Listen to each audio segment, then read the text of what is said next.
I want you to go back to a dark place for a second. I want you to remember the last time you tried to set up a VPN. Oh, no. And I don't mean downloading a shiny app to watch Netflix in another country.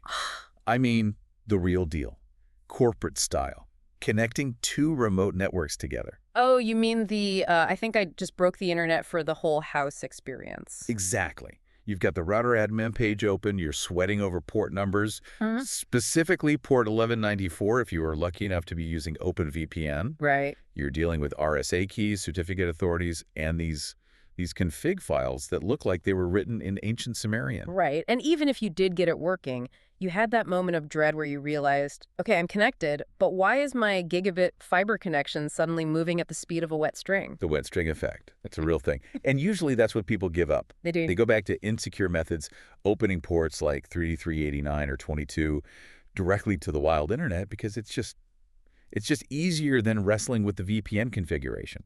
Which is a security nightmare. An absolute nightmare. But today, we are diving into something that claims to fix all of that. It does. We're looking at a stack of documentation from Bankai Tech Docs regarding a tool called Tailscale. And the promise here is big. Zero config networking. No ports to open, no central bottlenecks, just devices talking to devices. It sounds too good to be true. It does. Zero config is a marketing term that makes my skeptical senses tingle. Nothing in networking is truly zero config. So my mission for this deep dive is to find out, is it actually magic or is it just hiding the mess really well? Spoiler alert, it's a bit of both. But the underlying technology is a fundamental shift in how we think about the geometry of the internet. We're moving from the hub-and-spoke model to a mesh overlay. And we're going to be pulling from Bankai Tech's guides on Linux networking, Windows setups, and a very, very crucial section on troubleshooting. Oh, yeah. Because let's be honest, zero config sounds great until you type a command and the internet disappears. Which happens more often than the marketing materials would admit. And we will get into exactly why that happens. And spoiler alert, it usually involves DNS. Always DNS. Always. But first, let's start with the architecture, because I think this is where the light bulb really goes on for people. We mentioned the hub-and-spoke model of the old days. Break that down for us. Why was that the standard and why is it such a pain? Sure. So imagine you are a remote worker. You're sitting in a coffee shop in London.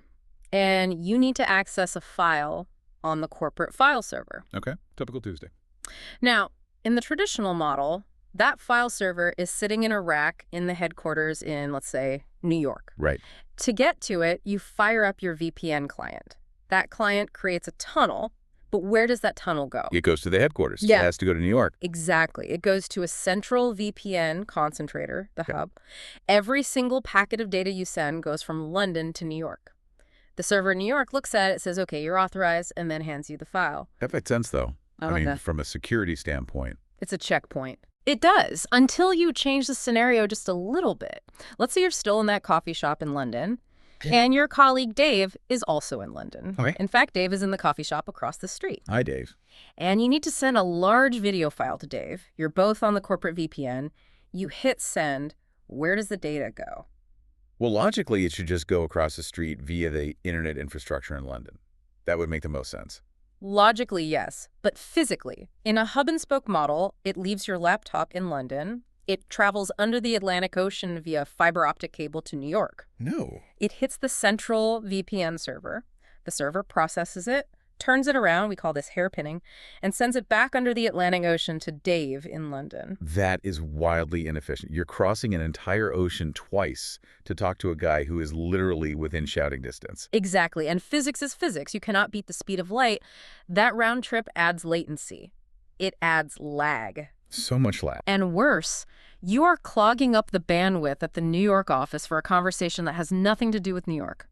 If the New York office has a power outage, you and Dave can't talk. Even though you're neighbors. Even though you're neighbors. That's the single point of failure. It's like flying from London to Paris, but having to connect through Atlanta first. It makes no sense. Precisely. That is the hub-and-spoke model in a nutshell.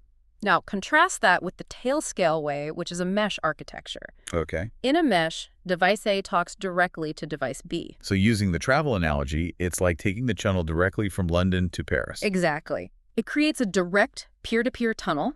When you send that file to Dave, Tailscale realizes, hey, Dave is right here on the internet topology. It establishes a direct encrypted link. So the data never goes to New York. It never even sees New York. It just goes across the street. So latency drops, speed goes up. But I have to ask about the underlying tech. You mentioned this is built on WireGuard. WireGuard has been the darling of the tech world for a few years now. What makes it so special compared to OpenVPN or, IPsec? To understand the hype, you really have to look at the code. I mean, if you look at OpenVPN, which has been the standard for decades, the code base is massive. How massive? We're talking somewhere between 400,000 and 600,000 lines of code, depending on the modules you include. Wow. That is a lot of places for bugs to hide. It's a massive attack surface. Auditing it is a nightmare. WireGuard, on the other hand, was written by Jason Donenfeld to be incredibly lean. It's about 4,000 lines of code. Wait, 4,000? That's it? That's it. A single competent security engineer can read the entire code base in an afternoon and understand exactly what it's doing. It's auditable by a human. That's incredible. And it uses modern cryptography primitives, Curve 25519 for key exchange, Chaja 20 for encryption, Poly 1305 for data authentication. I don't know what those mean, but they sound newer and better than RSA. They're much newer, much faster, and much, much harder to screw up. WireGuard is also opinionated. OpenVPN lets you choose between 1,000 different encryption ciphers. If you choose the wrong one, your VPN is insecure. Right. WireGuard just says, no, you use the cipher. It is the best one. Don't touch it. So it saves you from yourself. It idiot-proofs the crypto. Exactly. And because it now lives inside the Linux kernel, the performance is just blazing fast compared to older user space VPNs. Okay, so we have a fast, secure protocol, but here is the part that always trips me up with peer-to-peer stuff. Firewalls. The bane of our existence. My home router is designed to keep people out. It blocks incoming connections. If I'm at that coffee shop in London and I want to connect to my home server in Chicago, my home router is going to say, I don't know who you are, and just drop the packet. It will. In the olden days, I'd have to do port forwarding. I'd have to poke a hole in my own firewall, which feels wrong. Tailscale says I don't have to do that. How? This is the real special sauce of Tailscale. It's a technology called NAT traversal. And specifically, Tailscale uses a technique known as UDP hole punching based on the STUN protocol. STUN-Gen. Session Traversal Utilities for NAT. I love that acronym. It's a good one. It is a great one. So here is the problem. You have a hard net. Your router allows traffic out, but it blocks unsolicited traffic coming in. Okay. To get around this, both your laptop in the coffee shop and your server at home connect to a third entity first, the coordination server. So there is a server involved. I knew it wasn't purely peer-to-peer. There's a catch. There is a server, but it's not a data server. This is a critical distinction. It's a matchmaker. It's a signaling server. It never touches your actual data. Okay, explain the difference. What does it do? When your laptop connects to the internet, it sends a message to the coordination server. It says, hey, I'm here. My internal IP is this, and my external public IP is this other thing. Here is my public key. Your home server does the exact same thing. I'm here. Here is my key. So they're basically posting their profiles on a dating app for computers. Exactly. The coordination server looks at them and says, oh, you two want to talk? Great. Here are each other's details. It securely swaps their location data and their public keys. But the firewalls are still up. Just knowing the IP address doesn't let me through the wall. Right. This is where the trick comes in. The whole punching. Once they have the coordinates, both devices start firing UDP packets at each other at the exact same time. Simultaneously. Okay. Your laptop fires a packet at your home router's public IP. At the same time, your home server fires a packet at your laptop's router's public IP. Why does that help? Because firewall rules are usually stateful. When your home server fires a packet out toward your laptop, your home router records that in its state table. It says, oh, the device inside is trying to talk to that IP address outside. If that outside IP replies within the next 30 seconds, I should probably let it in. So because both sides initiate the conversation at the exact same millisecond. Both firewalls think, this is just a reply to an outgoing connection that I authorized.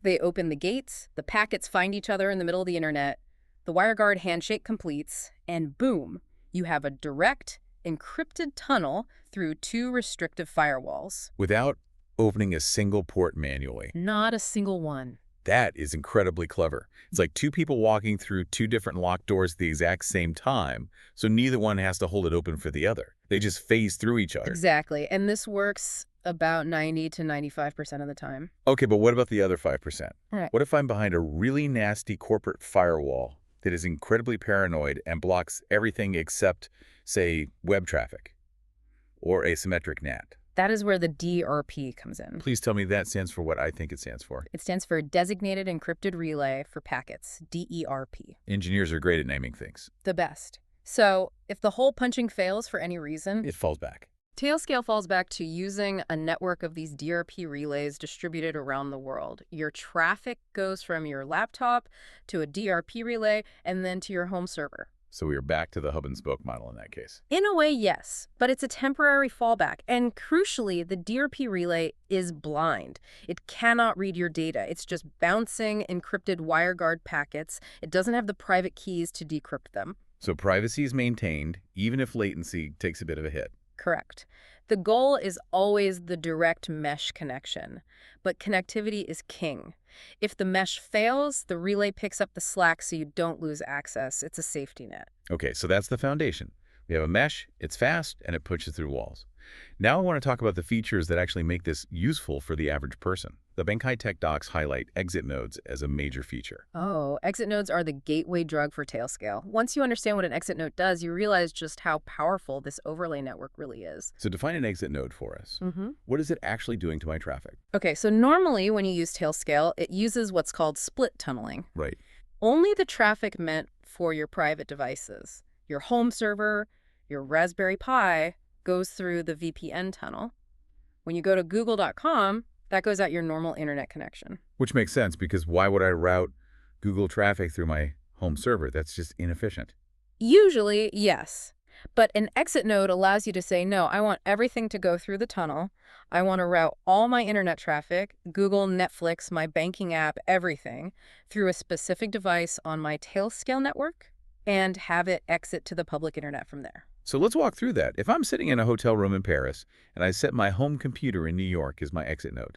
Your traffic travels encrypted inside the WireGuard tunnel from your laptop in Paris to your computer in New York. Okay. Then it leaves the tunnel and goes out onto the regular internet from your New York ISP.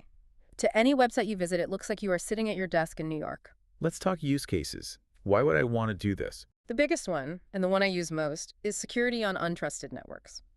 Let's go back to that coffee shop. Yeah. You connect to free coffee Wi-Fi. Which is always a little sketchy. Super sketchy. You have no idea who runs that. You have no idea if someone is packet sniffing nearby, running a pineapple, whatever. That's the Wild West. If you browse normally, your DNS queries, your HTTP headers, a lot of metadata is visible to the router owner and anyone else on that network.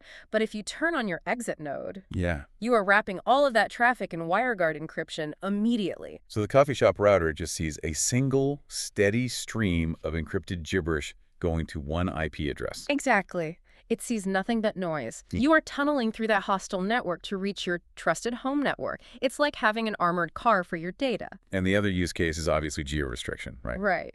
If you're abroad and want to watch content that is only available in your home country, using your home PC as an exit node solves that instantly because your IP address is your home IP address. That's slick.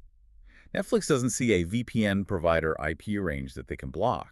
They just see a regular residential ISP IP address. Exactly. It's much harder to detect. But looking at the docs, setting this up isn't just a click-a-button thing, especially on Linux. There are some nuances. There are. It's a two-step process. First, on the device you want to be the gateway, let's say an Ubuntu server, you have to tell Tailscale to advertise itself. You run sudo tailscale up advertise exit node. Okay, so you're telling the mesh, hey, I'm available for this duty. Right. But the OS needs convincing too, right? This is where people get stuck. I can see that. Linux, by default, is not a router. If traffic comes in on one network interface, like Tailscale 0, and asks to go out another, like Ebro, Linux drops it by default. It says, that's not my job, I'm not a post office. So we have to turn on IP forwarding. Correct. You have to go edit the exitstl.com file and set net.ipv4.ip forward to 1, but that's only half the battle. You also have to deal with the firewall masquerading. Masquerading. I love the terminology in networking. It sounds like a Venetian ball. It fits perfectly. Think about it. Your request comes from your laptop's Tailscale IP. Let's say it's 100.1.1.1. It arrives at your server. The server forwards it to Google. Google replies. Who does Google reply to? It replies to the server because that's the public IP it saw. Right. But if the server just hands that packet back to the laptop without modifying it, a bunch of things could go wrong. The return path might get broken. Masquerading uses encryptables to rewrite the source address. It basically puts a mask on your packet so it looks like it came from the server itself. When the reply comes back from Google, the server takes off the mask and hands the data back to you over the private Tailscale tunnel. So the exit node is literally acting as a proxy, a very fancy encrypted one. Exactly. It's performing NAT network address translation for your VPN traffic. Okay, so are there downsides? I mean, sending my traffic halfway around the world to my house and then back to a server that might be next door seems like it might be slow. It definitely can be. Bandwidth is your main bottleneck. Remember, your download speed at the hotel in Paris is now limited by the upload speed of your home internet connection in New York. Oh, right. And for most people, residential upload speeds are usually terrible. Exactly. If you have a 10 megabit per second upload speed at home, that is your absolute maximum download speed in Paris, no matter how fast the hotel Wi-Fi is. So it's not a speed boost. And trust is a factor, too. A huge factor. The exit node sees everything, all your traffic unencrypted. Yeah. If you use a friend server as an exit node, or rather, their ISP can see your traffic. You are shifting trust from the coffee shop Wi-Fi to the exit node network. So you better trust who's running that node. Absolutely. The best case is running it on hardware you control. Got it. Now moving on to another feature that solves a massive pain point, Magic DNS. I love Magic DNS. It's one of those quality of life things that you don't realize you need until you have it, and then you can't live without it. The problem it solves is obvious. Computers speak in numbers IP addresses. Tailscale uses the carrier-grade NAT range, 100.64.0.0.0. So my server gets an IP like 100.123.45.67. Which is impossible to remember. Humans remember names. Server, laptop, phone. So how does Magic DNS make that happen? Is it updating my host's file or something? It's a bit more clever than that. Tailscale essentially runs a tiny local DNS server on your device.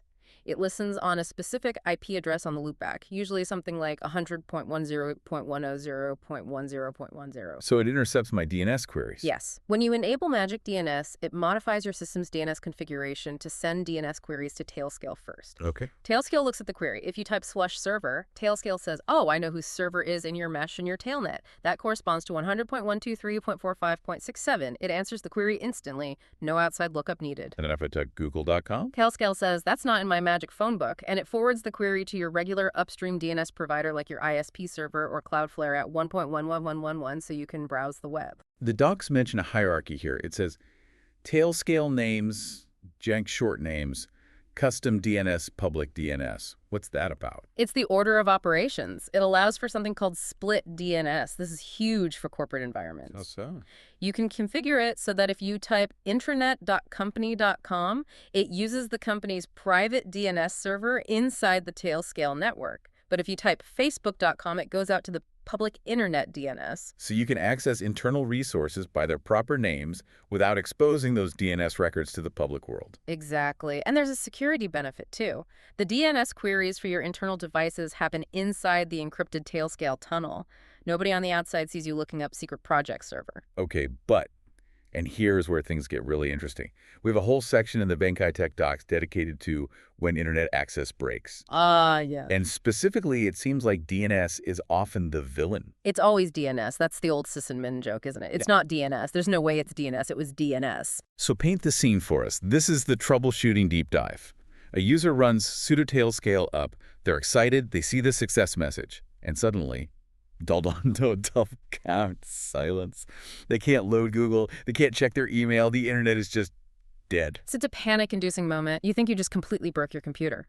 But, and this is the really weird part, they can still ping IP addresses. If they open a terminal and type ping 8.8.8.8, it works. This is the classic symptom. Ping working means your routing is fine. Your cables are plugged in. The internet is there. Your connection is live. But if pinggoogle.com fails with name not known, it means your computer has lost the ability to translate names to numbers, your phone book is gone, DNS is broken. Why does this happen with Tailscale? What's it doing that causes this? It's usually a turf war. On Linux specifically, you have a service called System Resolve that manages DNS. It wants to control the attackresolve.conf file. Okay. Tailscale also wants to control that file to inject its Magic DNS resolver. So they're fighting over the steering wheel. Exactly. Sometimes Tailscale overwrites the configuration, but system resolved gets confused or overwrites it back, or the local router pushes a bad configuration via DHCP that conflicts. You end up in a state where the system has no valid DNS servers to talk to. So you're stuck. You're adrift. What's the fix? The docs mentioned a panic button. The panic button is the command. Tailscale set accept DNS false. Accept DNS false. So you're telling Tailscale, stop trying to help me with DNS. Essentially, yes. You're telling Tailscale, do not overwrite my local DNS settings, just be a VPN. As soon as you run that command, your OS reverts to its standard DNS, whatever your router gave it, and boom, the internet comes back instantly. But wait, if I do that, do I lose Magic DNS? Can I no longer swatch server? You do. You lose it completely. You can no longer access server by its short name. You're back to using those long, ugly 100.xyz IP addresses. So that's a Band-Aid. It gets you back online, but it's not the real solution. What's the proper fix? The proper fix is usually done in the Tailscale admin console on their website. You go in there and you explicitly configure global name servers. Right. You tell Tailscale, I want everyone on this network to use Cloudflare 1.1.1.1 or Google 8.8.8.8 as their upstream resolver. Right. And then this is the key. You toggle a little switch called Override Local DNS. Override local DNS. That sounds authoritative. I like it. It is. This forces all your connected devices to ignore whatever confused mess the local router is trying to serve up and strictly use the DNS servers you defined in the console. This resolves the conflict because there is no ambiguity anymore. Tailscale says, we're using 1.1.1.1, end of discussion. That is super useful. Yeah. The docs also mentioned some other potential culprits for internet loss, routing tables and firewalls. Yeah. Sometimes, especially on a freshly set up Linux box, you might have a firewall uncomplicated firewall that is set to block everything by default. Default deny. Good practice, but it can bite you. Right. When you install Tailscale, it creates a new network interface called Tailscale 0. If Keep doesn't know about this interface, it treats traffic coming from it as hostile and just drops it. So you have to explicitly allow it. Something like sudo u allow in on Tailscale. Exactly. You have to whitelist the interface so the firewall knows it's a friend. I noticed a note about exit nodes causing this too. This seems like an easy trap to fall into. If I'm using an exit node and that exit node goes offline. Oh, that's a common one. You're at the coffee shop routing all your traffic to your home PC. Your cat walks across the power strip and unplugs your home PC. And suddenly, my laptop in the coffee shop goes dark. No internet. Completely dark, because your laptop is trying to shout down a tunnel that leads to a brick wall. It's waiting for a response that will never, ever come. It's the digital equivalent of trying to walk through a door that has been bricked up. You just hit a wall. Exactly. You have to remember to run Tailscale set exit node with nothing after the equal sign. That tells it to stop using the exit node and go back to using the local coffee shop internet. Good to know. Let's shift gears to something a bit more advanced, but incredibly powerful. The coexistence of Tailscale and reverse proxies. This is a topic that confuses a lot of self-hosters and, junior sysadmins. Right. Because usually people think it's either a choice. Do I use Nginx to expose my service to the world, or do I use Tailscale to keep it private? The Bankai Tech docs say, why not both? They absolutely coexist because they solve completely different problems. A reverse proxy, like Nginx or Caddy, is about handling public traffic strangers coming in from the internet on ports 80 or 443. It's your front door to the world. Exactly. Tailscale is about private access. You or your team coming in from the mesh. It's your secret back door. Okay, walk us through a scenario. Let's say I have a web app, maybe a personal dashboard. I want the public to see the main landing page, but I want the admin panel to be locked down tight. Perfect scenario. So you have Nginx listening on the public internet. Someone types myapp.com. Nginx receives that request on port 443, handles the SSL certificate, and shows them the public website. That happens entirely outside of Tailscale. Standard web hosting. Nothing special there. Right. But your admin panel, let's say it's running on a different port, like 8080. You configure your firewall to block port 8080 from the public internet. If someone scans your IP address, that port looks closed, it doesn't exist to them. So how do I get to it? You use Tailscale. You bind the admin panel service to listen only on the Tailscale IP address, or you just use the firewall to allow the Tailscale interface to access that port. So when I want to do my admin work, I connect to my mesh, and I go to server.tailnet.ts.net.8088. Exactly. Or you can even get fancier. You can configure Nginx to listen on the Tailscale IP as a separate server block. So you could have admin.myapp.com resolved to your Tailscale IP, maybe using split DNS, and Nginx serves the admin panel only when the request comes from inside the mesh. So the admin panel is literally invisible to the public internet. It's not just password protected, it's network protected. The login page itself is behind the wall. Exactly. It reduces your attack surface massively. You can't brute force a login page if you can't even reach the server that hosts it. Even if there is a zero-day vulnerability in your admin panel software, the attackers can't exploit it because they can't send packets to it. That's powerful. Yeah. Now, the docs mention a reverse proxy behind Tailscale scenario too. What's that about? That's where you put Jinx inside the private network and never expose it publicly at all. Imagine you have a Homelab with 10 different services. Jellyfin for media, Nextcloud for files, Home Assistant for your lights. And they all run on different ugly ports. 192.168.8096, 192.168.168.1.5.300, and so on. Exactly. It's a mess to remember. Instead of remembering those ports, you run Nginx on that server. You configure it to proxy-jellyfin.home to port 80096, files.home to port 3000. But I don't want to expose these to the internet. You don't. You use Magic DNS and point those pretty domain names to your server's Tailscale IP. Now, when you are on the mesh from anywhere in the world, you can type http.jellyfin.home in your browser, and it works beautifully. But if you disconnect from Tailscale, those domains stop working. That is elegant. It gives you the production polish of nice URLs, but with the security of a private VPN. It really is the best of both worlds. Now, you touched on security earlier, reducing the attack surface. Let's dive deeper into ACLs, access control lists. Because by default, Tailscale is surprisingly open, isn't it? It is. By default, it operates as a flat mesh. If I add you to my Tailscale network, your device can talk to every single one of my devices on my network. My phone can ping your server. Your laptop can try to SSH into my database. For a home user with 3 devices, that's probably fine. For a company with 50 employees... That's a nightmare. That's how ransomware spreads. One infected laptop on the VPN can see and infect the whole network. Enter the zero trust philosophy. Exactly. Zero trust means just because you are on the network doesn't mean you can access anything. You start with default deny. Nobody can talk to anyone. Then you meticulously open up specific paths that are required. How does Tailscale handle this? It's not like configuring a Cisco router with a command line interface, is it? No, thank goodness. It's done via a JSON file in the admin console. They actually call it Hudson Human JSON because it allows for comments, which is a lifesaver. Give me an example of a policy. How would that look? You could define a group called admins and a group called contractors. The policy could say, admins can access, that's all devices, on all ports, but contractors can only access the web server on port 80 and 443. So if I'm in the contractor group and I try to SSH into the database server on port 22, Tailscale drops the packet at the source. It never even leaves your laptop. The network map that your laptop receives from the coordination server simply doesn't include the route to the database server. It's as if the database server doesn't exist for you. that is incredibly powerful. And the docs mention tagging devices. Why tag them? Why not just use IP addresses in the rules? Because IP addresses change. Devices get replaced. If your web server dies and you spin up a new one, it gets a new IP address. If your ACLs were based on IPs, you'd have to go rewrite all your security rules every time you upgraded hardware. That's tedious and error-prone. With tags, you assign an identity to the machine. You tag the server as tag.production-webserver.